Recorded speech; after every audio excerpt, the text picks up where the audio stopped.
Non più nuove generazioni mobili, ma innovazione continua nelle reti. Ne parliamo con Eugenio Moro del Politecnico di Milano. Ciao Eugenio e grazie per essere qui. Ciao Lorenzo, grazie dell'invito. Dal titolo della challenge mi viene in mente il mondo dei videogiochi, no? Che fino a qualche anno fa c'era la generazione, cioè il gioco gira su questa console, non gira su quella precedente. E un po' è così anche con le generazioni cellulari, no? Cioè c'è il 5G, se voglio collegarmi al 5G devo avere il telefono compatibile e il mio telefono vecchio non si collega a quella rete. Però abbiamo visto nel mondo dei videogiochi che adesso le generazioni stanno sfumando l'una con l'altra, è più tipo un PC, no? Dove uno se lo aggiorna col tempo e quindi non c'è uno stacco così netto. Può succedere una cosa simile anche con le generazioni della comunicazione cellulare. Sì, ma innanzitutto bellissima analogia, mi piace un sacco questa dei videogiochi. Effettivamente è così che succede con le reti di accesso mobili, le reti cellulari. Storicamente abbiamo avuto in totale 5 generazioni. 5G tra l'altro significa quinta generazione e ogni volta che, quasi come le nuove console, ogni volta che arriva una nuova generazione, perché dietro c'è stato un processo lungo, laborioso, anche piuttosto burocratico, di standardizzazione di nuove tecnologie, inclusione di nuove tecnologie nella nuova generazione, che poi hanno richiesto necessariamente l'aggiunta di nuovo hardware, che è quello con cui chiamiamo l'equipaggiamento fisico della rete, che deve essere lì messo insieme a quello vecchio per fare in modo che questa nuova tecnologia sia in piedi e la nuova generazione funzioni veramente.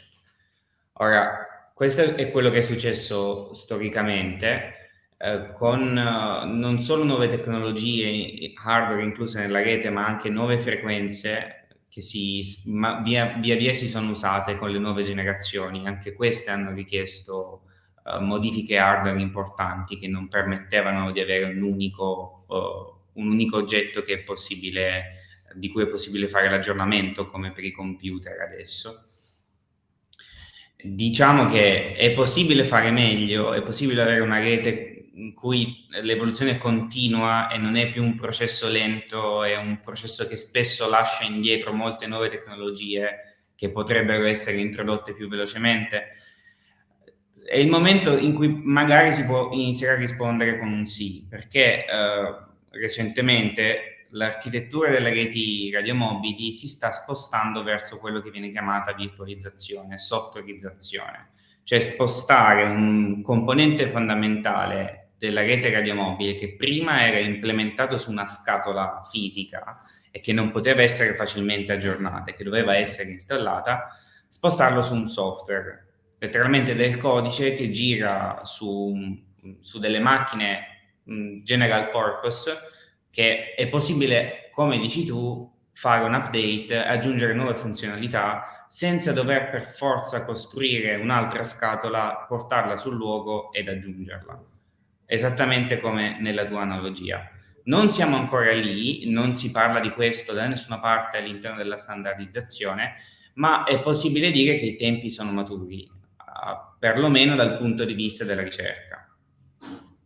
Quindi hardware meno specializzato e piuttosto aggiorno tramite il software, quindi il software comincia a farla da padrone piuttosto che l'oggetto proprietario per la Sì, rete. sì, questo risolverebbe tanti problemi. Tra l'altro, il nostro telefono è un po' un accrocchio di componenti che servono per farlo funzionare col 5G, col 4G, col 3G e col 2G, e questo diventa costoso e complicato.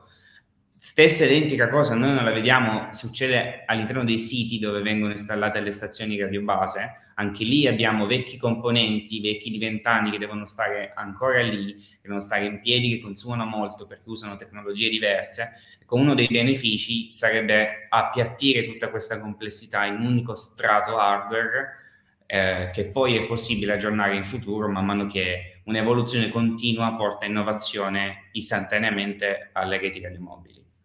E quindi immagino maggiore flessibilità per l'operatore che non deve continuare ad aggiornare l'hardware della rete, e anche per l'utente a quel punto si può sperare che sul dispositivo finale non serva, come dicevi tu, avere l'hardware di varie generazioni appiccicato uno all'altro in maniera da supportarle tutte sostanzialmente. Sì, è proprio così, i costi verrebbero battuti per entrambi, esattamente come hai detto.